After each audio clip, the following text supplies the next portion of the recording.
Hello guys, আসসালামু আলাইকুম। সবাই কেমন আছেন? আশা করছি সবাই ভালো আছেন এবং সুস্থ আছেন। এই তো চলে আসছি আরেকটি নতুন ভিডিও নিয়ে। তো আজকে দেখাই আমি আজকে দুপুরের জন্য কি কি রান্না করতেছি। তো চলেন দেখাই।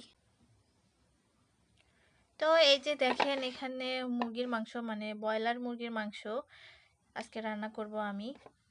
তার জন্য এখানে ব্রয়লার মুরগির মাংস নিয়ে নিয়েছি, মানে আলু দিয়ে রান্না করব। আর এখানে দেখেন নতুন আলু হচ্ছে কেটে একবারে ধুয়ে রেখে দিয়েছি। তো এগুলাই আজকে রান্না করব। তো চলেন রান্নাটা শুরু করা যাক। তো এই যে দেখতে পাচ্ছেন, এখানে আমি রান্না কিন্তু শুরু করে দিয়েছি আর এখানে মশলাটা কষাই নিচ্ছি। এই যে দেখেন, এখানে কিন্তু সব ধরনের মশলা দিয়ে দিচ্ছি, মানে মাংসতে যা যা লাগে আর কি সব দিয়ে এখন মশলাটা কিন্তু কষাই নিচ্ছে ভালো করে।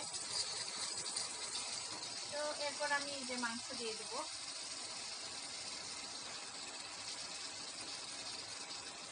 মাংসটা দিয়ে দিলাম, তো আলুও দিয়ে দেবো এর সঙ্গে।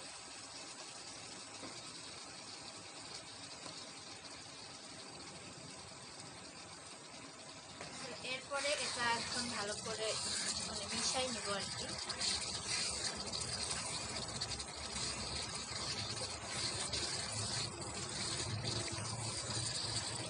এখানে কিন্তু মাংসটাতে কিন্তু এখানে কষিয়ে নিব, মানে কোনো পানি দিব না আর কি।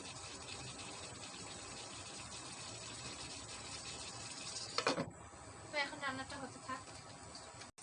তো এই যে দেখেন, এখানে আমার মাংস কষানো হয়ে গিয়েছে। এই যে দেখেন কত সুন্দরভাবে কষানো হয়ে গিয়েছে। তো এরপর এখানে আমি একটু সামান্য পরিমাণে পানি দিয়ে দেবো।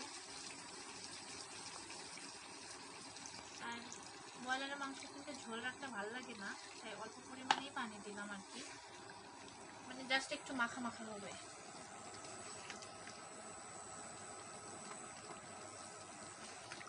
তো এখন আমি ঢাকনা দিয়ে ঢেকে আর কিছুক্ষণ রাখবো,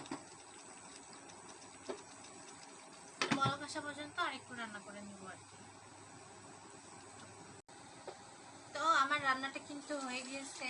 এই যে দেখেন, রান্না কিন্তু হয়ে গেছে।